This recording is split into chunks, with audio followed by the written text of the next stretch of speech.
Bueno, entonces, como les mencionaba, la idea es seguir con el tema de medios de contraste. Hoy vamos a revisar sobre resonancia. Vamos a hablar específicamente del gadolinio, que es el medio de contraste que más utilizamos. El contenido de la charla lo dividí de la siguiente forma. Primero vamos a hablar de física. Para entender en realidad cómo es que funciona el gadolinio, voy a mencionar unos aspectos claves de la física de la resonancia. Ya que pues tenemos residentes de todos los años para que me puedan entender mejor. Luego vamos a hablar de los tipos de gadolinio que están aprobados, cuáles son los que tenemos, el perfil de seguridad, cuáles son los eventos adversos que debemos conocer, del protocolo institucional. Únicamente voy a mencionar, pues voy a mostrar la foto de los agentes que tenemos aquí, los agentes de contraste, y por último unas conclusiones. Entonces empecemos con la física. Quiero hablar de dos conceptos. El primero es los tiempos de relajación en T1 y T2 y segundo el magnetismo. Con estos dos conceptos claros vamos a entender cómo funciona el gadolinio y qué es lo que ocurre con el perfil de seguridad. Entonces empecemos con los aspectos claves de la resonancia. Recordemos que para generar esta imagen vamos a utilizar los átomos de hidrógeno, ya que el agua es el componente principal o el más abundante en nuestro cuerpo. Entonces, estos átomos de hidrógeno se van a caracterizar por tener una carga positiva, que es el protón. Estos átomos van a encontrarse en movimiento. Ese movimiento sobre su propio eje se conoce como spin. Entonces, por la ley de inducción electromagnética, cuando tenemos una partícula cargada en movimiento, se va a generar un campo magnético alrededor. Por eso se dice que cada uno de estos átomos funciona como un pequeño imán.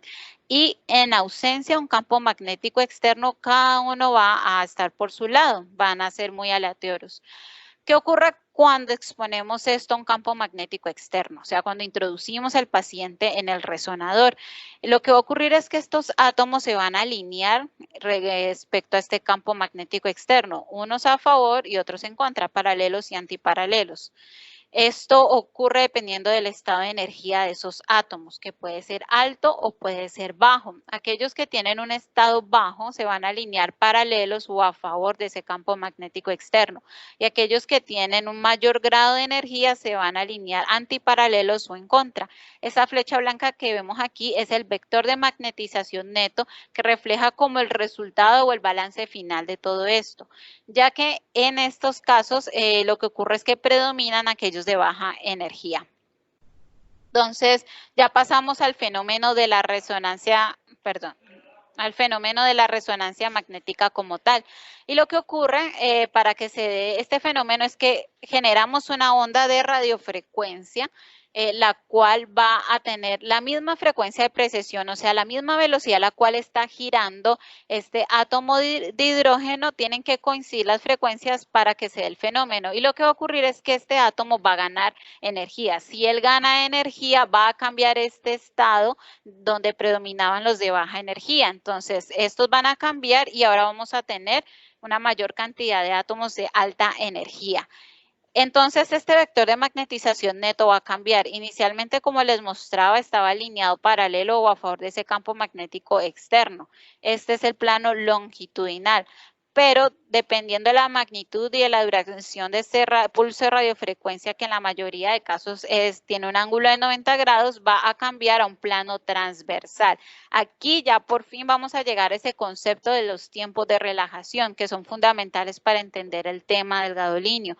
Entonces, cuando tenemos este vector de magnetización aquí y le quitamos el pulso de radiofrecuencia, se va a producir un fenómeno que se llama relajación, y es que él va a volver a ese plano longitudinal para ubicarse paralelo o a favor del campo magnético externo. Entonces aquí van a ocurrir dos fenómenos. El primero es la magnetización longitudinal, que es causada cuando el núcleo tiene que donar su energía al entorno para entregarla y poder volver a ubicarse paralelo o a favor de ese campo magnético. Y el tiempo de relajación lo vamos a definir como el tiempo que tarda el 63% de la magnetización longitudinal en recuperarse. El segundo concepto de la caída en T2 hace referencia a la relajación spin-spin, que es causada por la interacción de los campos magnéticos adyacentes. Entonces estos núcleos se van a desfasar y van a dejar de girar al unisonido y se va a caer toda esta magnetización. O sea, estas dos cosas están ocurriendo aquí cuando esto vuelve a su plano longitudinal. Y el tiempo de relajación T2 se define como el tiempo que se demora en perder el 63% de esa magnetización transversal. Entonces ya para entender qué es lo que ocurre con el gadolinio tenemos que saber cómo se va a comportar esos tiempos de relajación T1 y T2 del agua. Entonces, aquí tenemos que tener en cuenta que recordemos que para recuperar su magnetización longitudinal, los átomos de hidrógeno tienen que entregar esa energía que ganaron. El agua va a ser un medio químico que va a ser muy malo para recibir esa energía. Entonces el proceso de entrega de energía va a ser muy lento. Eso va a hacer que el tiempo de relajación de T1 y por lo tanto y la caída en T2 sean menos eficaces si lo comparáramos con la grasa. Por eso decimos que el agua tiene un tiempo de relajación en T1 y T2 largos. Y este concepto es vital para el mecanismo del gadolinio. Bueno, el segundo concepto que debemos conocer es el magnetismo. Esta es una propiedad fundamental de la materia y la susceptibilidad magnética hace referencia al grado de magnetización que va a tener una sustancia una vez lo exponemos a un campo magnético, cómo lo va a afectar. Esta es como una clasificación que existe de estas fuerzas magnéticas de menor a mayor. La mayor es ferromagnetismo. No voy a hablar de todo esto, únicamente voy a hacer énfasis en el paramagnetismo y el ferromagnetismo, que es lo que tiene que ver con el gadolinio. Entonces, el paramagnetismo hace referencia a sustancias en las cuales cuando tenemos un campo magnético externo se van a alinear en dirección del campo y por lo tanto los momentos magnéticos se van a sumar. Por eso se dice que las sustancias paramagnéticas van a tener una susceptibilidad positiva libre. Las sustancias ferromagnéticas son aquellas que van a tener una mayor fuerza magnética, va a ser una fuerza, una susceptibilidad positiva muy alta, incluso cuando los quitamos del campo magnético van a conservarla. Aquí tenemos, por ejemplo, el hierro, por ejemplo, los proyectiles. Entonces, por eso es que estos materiales son tan peligrosos de introducir al campo magnético. ¿Qué ocurre con el gadolinio? El gadolinio en su estado natural es ferromagnético y es altamente tóxico para el cuerpo, entonces no se puede utilizar. Ya más adelante les voy a mostrar esto del gadolinio quelado. Se hace una modificación a este gadolinio y va a cambiar a una susceptibilidad magnética que corresponde al paramagnetismo. Entonces ahí ya lo podemos utilizar. Entonces, una vez claros estos conceptos, vamos a ver qué es lo que ocurre con el gadolinio. Recordemos que el tejido patológico a menudo tiene una gran cantidad de agua libre. Aquí les puse un ejemplo de un tumor. Y recordemos que el agua tiene un tiempo de relajación T1 y T2 que son largos. Cuando administramos ese gadolinio, lo que va a ocurrir es que el gadolinio tiene 7 electrones impares y una gran capacidad para permitir un intercambio rápido con el agua. Entonces, toda esa energía que tienen esos átomos de hidrógeno que necesitan entregar al medio y que usualmente se hace lento, se la van a poder entregar al gadolinio. Entonces, eso va a hacer que el tiempo de relajación de T1, que usualmente era largo, ahora pueda ser más corto. Por eso se dice que el gadolinio acorta el tiempo de relajación de T1. Ese gadolinio, por ejemplo, en los tumores va a llegar gracias a la neoangiogénesis, a un incremento de la permeabilidad o en procesos como la fibrosis a un incremento de la matriz extracelular. Entonces, por eso nos es útil para detectar esos procesos o entidades patológicas. Ahora, a continuación, vamos a ver seguridad y los agentes de gadolinio.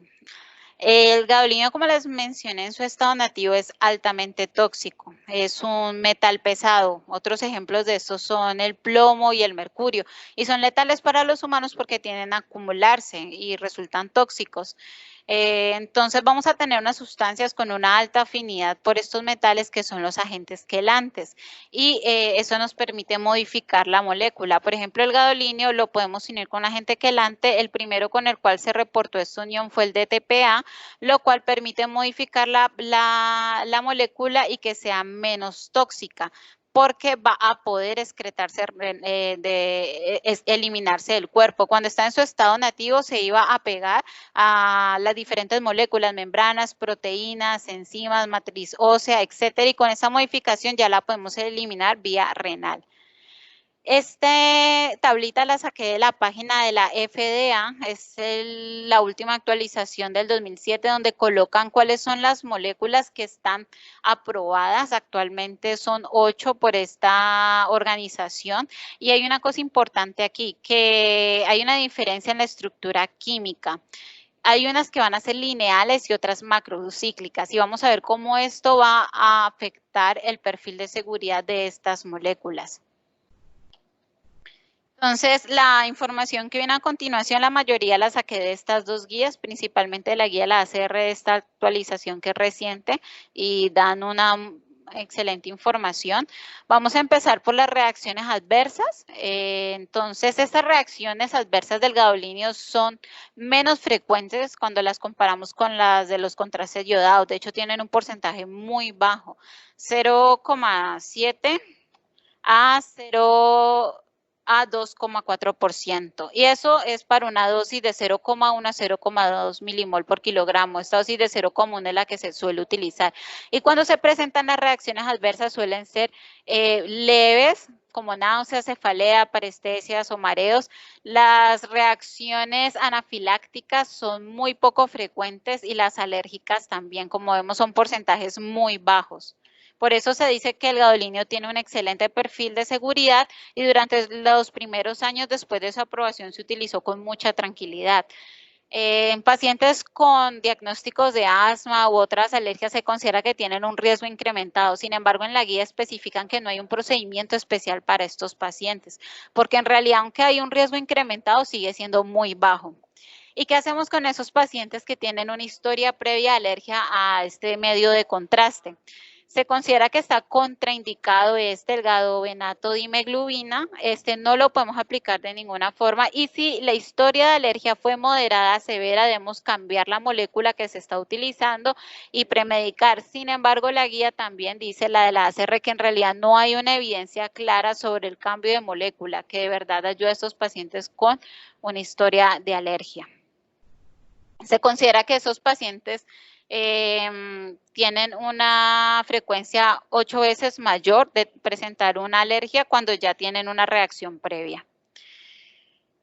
La extravasación del gadolinio es algo muy poco frecuente, solo se presenta o se reporta en el 0,05% de los casos. Hay un estudio que se hizo en animales donde hicieron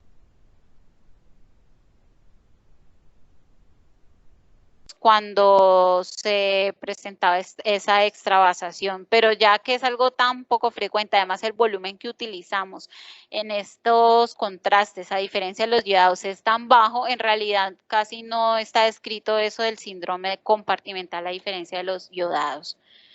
Entonces, ya en cuanto al perfil de seguridad, quiero mostrarles esta línea del tiempo. En el 88 se logró la aprobación por la FDA para el uso de los agentes de gadolinio y como les decía, por muchos años se utilizó de forma muy tranquila, se considera que era excelente, muy seguro, hasta que en el 2006 en un estudio danés se dieron cuenta o empezaron a reportar los casos ya la asociación entre una fibrosis sistémica nefrogénica con el uso de este medio de contraste y pacientes con una insuficiencia renal. Además, en el 2015, algo mucho más reciente, se empezó a evidenciar retención en el tejido cerebral, aunque como les voy a mostrar más adelante, de esto no se ha encontrado que tenga una implicación clínica clara. Y por último, en el 2018, la Agencia Europea de Medicamentos empezó con la suspensión de ciertos agentes de medios de contraste, a diferencia de la FDA que tiene aprobado los 8. Este es un artículo reciente que se publicó en Radiographics este año, donde hablan de la fibrosis sistémica nefrogénica, que es probablemente el efecto adverso que más le preocupa a todos respecto al gadolínio, que es el que hizo que se cambiara esa sensación que tenían todos de que era algo muy seguro. ¿Qué es esta entidad? Es un desorden fibrosante que es poco común y ocurre exclusivamente en pacientes con enfermedad renal. No se reporta en pacientes con una filtración normal. En el 2013, la revisión de casos tenía un conteo de 1.603 casos reportados a la FDA. Se ha estimado que la incidencia incrementa entre el 51 a 90 años y en la población pediátrica solo existe un estudio donde se han reportado 23 casos, pero esto no habla nada adicional sobre esto en este artículo ni en la guía. ¿Cuál es la hipótesis de por qué se produce esa fibrosis? Como les mencionaba anteriormente, el gadolínio para que sea seguro para su uso clínico tiene que hacerse una asociación con un agente quelante. Cuando se altera esa asociación entre esas dos moléculas, vamos a tener el gadolínio solo, que recordemos es tóxico. Y si además le sumamos que hay una disminución en la función renal, o sea que vamos a tener una retención de ese contraste que no lo vamos a poder eliminar, entonces vamos a tener un gadolínio que anda libre en el cuerpo y este se va a empezar a unir a diferentes aniones como son el fosfato. Esta unión va a hacer que esta nueva molécula se precipite, se deposite en tejidos y se genere una reacción fibrótica, que es lo que finalmente nos lleva a esta entidad. Entonces aquí probablemente todos se preguntan, ¿y todos esos contrastes que tenemos allí, esos 8 aprobados por la FDA, tienen el mismo riesgo? Se ha encontrado que no, que aquellos contrastes que, como les mostré, algunos tienen una estructura química lineal y otros tienen una estructura macrocíclica, aquellos que tienen una estructura lineal son como más susceptibles o más débiles esas uniones, por lo tanto tienen un mayor riesgo a que se genere este proceso. ¿Qué ocurre en estos pacientes? Se caracterizan por tener eritema, edema, dolor y prurito. La clínica clásica son estas placas induradas y también van a tener un compromiso sistémico extenso, con un compromiso pleural, pulmonar, etcétera. El curso clínico va a depender de la severidad, de la extensión y de la velocidad con la que se comprometió. En el artículo hablan que habían pacientes que presentaban esto incluso el mismo día, pero lo usual es que sea algo de larga data, que sea algo que se encuentra años después. En un estudio que realizaron se encontró que el 28% de los pacientes fallecía, el 28% no mejoraba y el otro 20% tenía una mejoría muy modesta. Y en aquellos pacientes que se sometían a diálisis, solo o menos del 40% lograban una remisión. Entonces, en realidad es una entidad que sí es difícil manejar y que tiene un mal pronóstico. ¿Cuáles son esas asociaciones o qué es lo que nos tiene que preocupar para llegar a presentar eso? Como ya les había mencionado, la insuficiencia renal, la función renal claramente está asociada a esto. En aquellos pacientes que tienen una insuficiencia renal crónica, estadio 4 y 5 es donde más se ha encontrado o se ha documentado la asociación, y también en pacientes aquí, tengan o no una insuficiencia renal crónica. En los pacientes, bueno, dependiendo del grupo o del agente del medio de contraste que estamos utilizando, estos son como los 3 con los que más he encontrado la asociación. En realidad no me voy a poner a mencionarlos cada uno, pero quiero mencionar que todos son estructuras, todos tienen una estructura química lineal. Por eso es que se han empezado.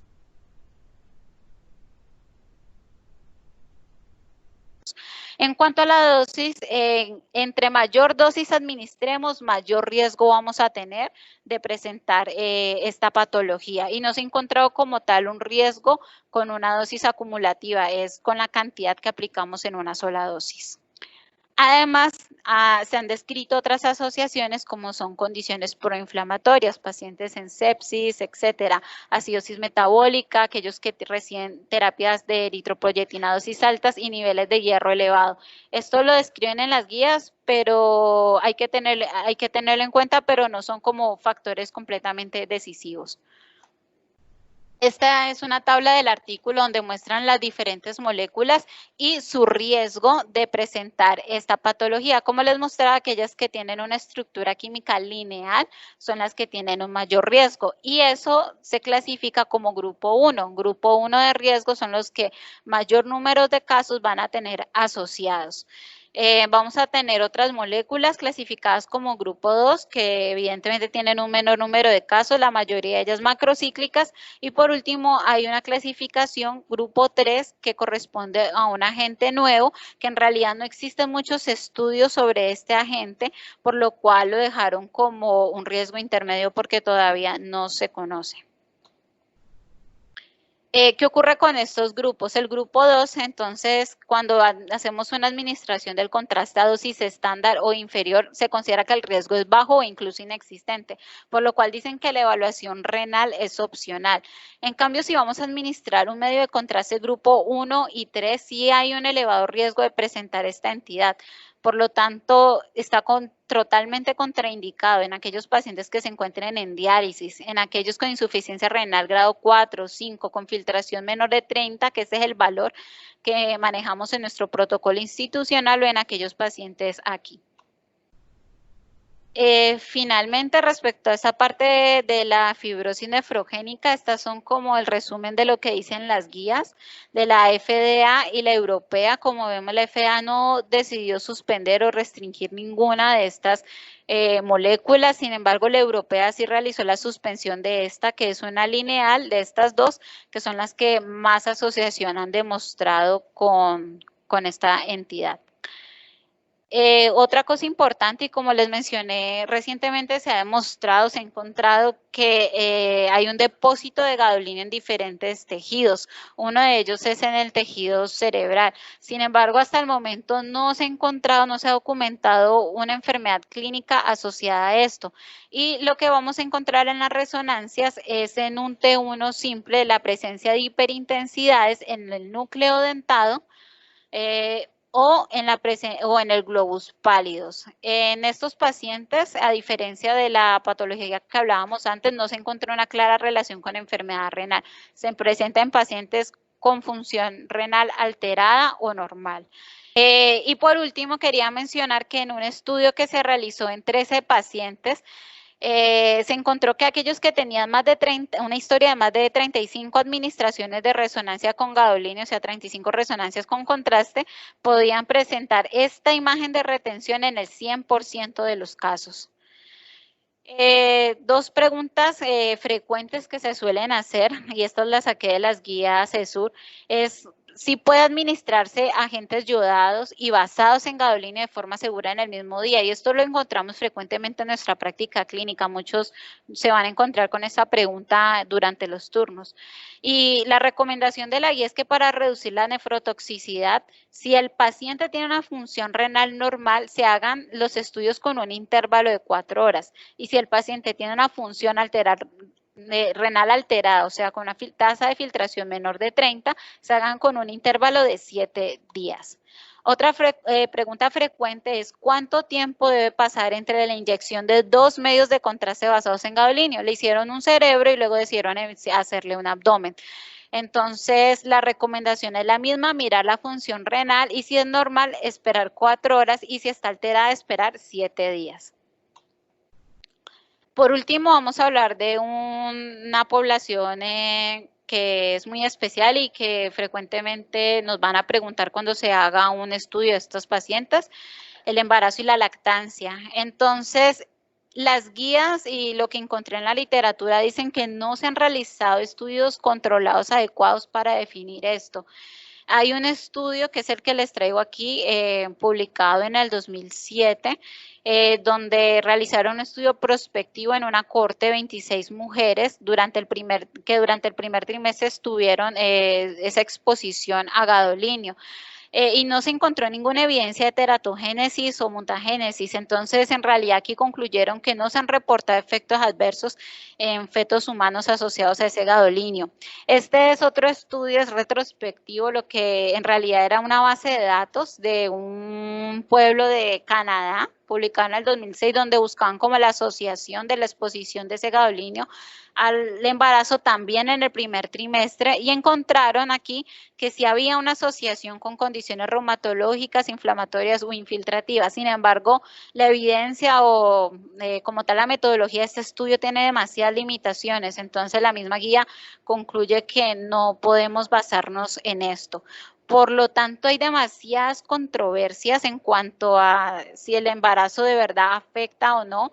La teoría dice que sí llega ese gadolínio al líquido amniótico y que sí puede acumularse allí, pero no sabemos exactamente qué ocurre con los fetos. Entonces, la recomendación actual de la guía es que usemos el contraste en mujeres embarazadas únicamente si es crítico, si eso nos va a definir por completo la conducta médica de esta paciente. Y esta es la recomendación que ellos hacen, que sea una discusión multidisciplinaria y que quede un documento de la decisión de que se tomó, por qué se hizo y obviamente que se le explica a la paciente y ella lo acepte. Respecto a las guías de sur que dicen, básicamente lo mismo, solamente que ellos agregan que sea idealmente un agente macrocíclico.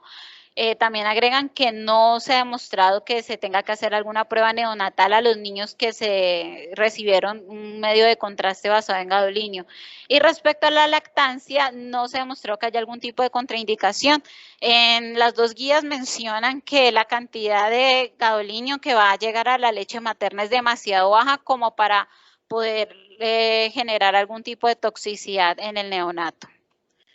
Por último, respecto a nuestra institución, estos son los dos medios de contraste que manejamos, gadoterate y gadobrutol, o también conocido como gadovist, que es el que más hemos escuchado. Ambos son macrocíclicos, entonces es importante conocer esta información. Por último, como conclusiones, quiero mencionar, recordemos que el gadolínio requiere de un agente quelante para su uso clínico, que es una sustancia paramagnética y por medio de este mecanismo es que logra cortar el tiempo en T1 y por lo tanto generar un realce de la imagen, que tiene una excreción renal, la cual se demora 2 a 4 horas en hacerse, que existen 8 moléculas que están aprobadas por la FDA, y que dentro de esas moléculas hay unos agentes macrocíclicos y otros lineales, y estos macrocíclicos son los que tienen una menor asociación con la fibrosis sistémica nefrogénica.